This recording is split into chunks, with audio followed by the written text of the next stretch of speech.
Hey, Carl here from Vindercy, and today we are scoping out the Illumina bass from GOC guitars.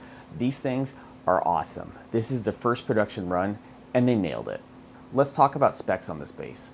The body is North American ash. The profile on this thing is ergonomic, so it's got nice belly cutaways. The finish is a green that's thin-skinned, so what that means is you can see the pores of the bass pop through. It's beautiful. It's not a glossy finish. Electronics wise, we have master volume over here. We have tone blend, so you can select between the two pickups. And if you're wondering, hey, these things are really close, does the tone blend do a lot? Yes, it still does a lot. And then over here, we have our standard low, mid, high controls. The bridge is something I've never seen before. These are Pitch Lab Low Pro XLs, and they are nice. So one of the problems I've had on other instruments sometimes is where this bridge saddles sit and where the Allen keys sit. Occasionally, if you're playing, especially at a rowdy show, you can hit it and your fingers will scrape across parts in the bridge here, and it's brutal. It'll cut your pinky open, it'll like just hurt your hands. This thing is super comfortable. And the thing that first shocked me about this bass, one, was it showed up and it was still perfectly in tune. And I was like, okay, I'm gonna put it in drop A because that's the tuning that Vindercy uses. So I went to go tune it, and these tuning keys down here are the best out of any headless instrument that I have ever used. Any guitar, any bass that I own, flat. So it smokes Ibanez, smokes Kiesels, they're just wonderful.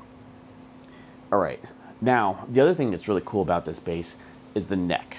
So I mentioned one of the first things I noticed was the tuning keys. The first thing I noticed was the neck. So I pull the bass out and I go put my hand on it and I'm like, oh, it kind of has that like weird like Strandberg neck profile where it's kind of flat in a couple spots. And if you haven't ever seen that before, it's really slick. It makes it super comfortable to play. If you're just looking at it and you kind of touch it and run your thumb around, you might be like, well, that's kind of odd. But when you actually go play, it's amazing. You know exactly where you're at. You can kind of feel the difference a little bit more. Your hand wraps around it super ergonomically. It is awesome. Like, this is one of those things that I wish a lot of my other instruments had. And I'm so glad that I have an instrument that does that. The headstock has a nub, and you can easily attach like tuners on here. So if you have the tuners that just pick up vibrations and tune, makes it really easy. Gives you a good solid gripping area for it. The other thing too is if you're doing slides, so a lot of times live, I'll slide, and you know, when you have it here, it's a nice gentle roll off, and then you can find where the end of the neck is. I've actually had a pretty gnarly injury on my Kiesel where I slid off when I was headbanging. Hand went past the end of the neck. I went to bring it back, and then where you clip the strings, I got cut, and it like gouged the hell out of my finger, bled all over. Kind of looked cool. I'm just very happy it's the last song on that set because that was not awesome. That was totally brutal, and whew, it hurt. And it just, I don't know. I want to bleed, you know, when I want to, not when my bass like fucks with me. All right, this bass has a 33-inch scale on the higher end and a 35 on the lower side. It's got a rich light fingerboard. The neck is micarta with roasted maple stripes, so it ends up being visually striking. And the neck profile is an AO neck profile, so it has that really cool modern neck profile where some parts are flat, and it makes it really comfortable when you're playing. I am shocked at how much I love it and how ergonomic it feels. So let me tell you about one of the cooler things on this bass that isn't going to jump out on paper, but after using Ibanez and Kiesel headless basses, I really like how GOC approaches this.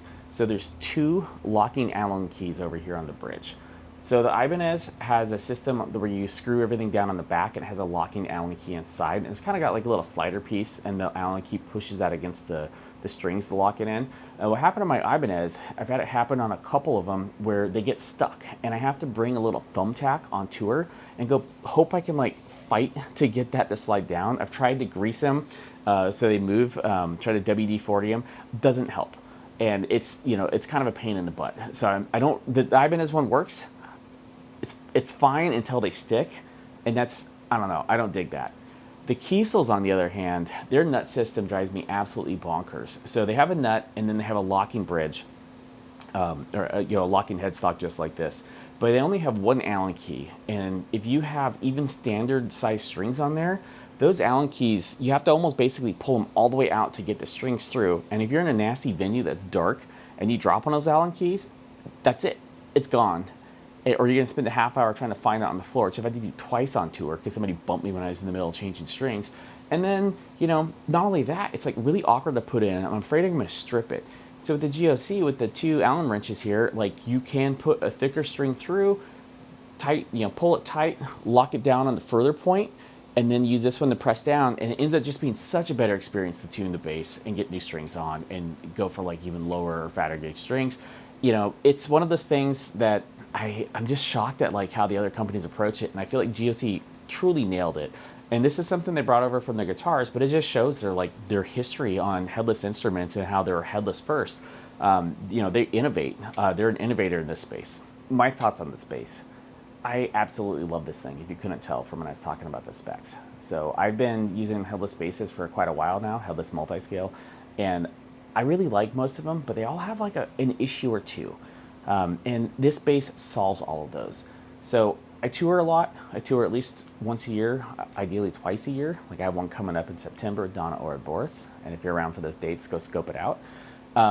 This thing solves all the issues. I mentioned how the nut system up here is just absolutely smokes the key soles. It's amazing.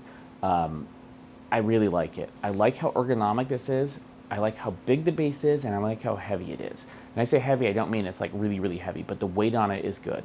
It feels like a bass. It doesn't jangle around too much. It's not too light. It's super comfortable to play. The pickups sound great. Where the electronics are at is awesome. They're not in the strike zone from when you're playing. Sometimes I play shows with fingers, sometimes I'm playing with picks, and it's out of the way. The bridge feels really nice. I'm not gonna like hurt my hand on it because I headbang a lot when we're playing live. The action and fret job on this thing is amazing. And for the price I paid, which was right about $1,000, this thing is absolutely incredible. It blows away basses that cost more. I have a Kiesel that I paid $2,000 for, and this thing is better than that, hands down. The fret job's better, the nut's better, the neck is better, super comfy to play, it sounds better. This thing punches well above its weight class. They just nailed it. I feel like this is the first time that there has been a headless instrument with no flaws, and I'm so excited.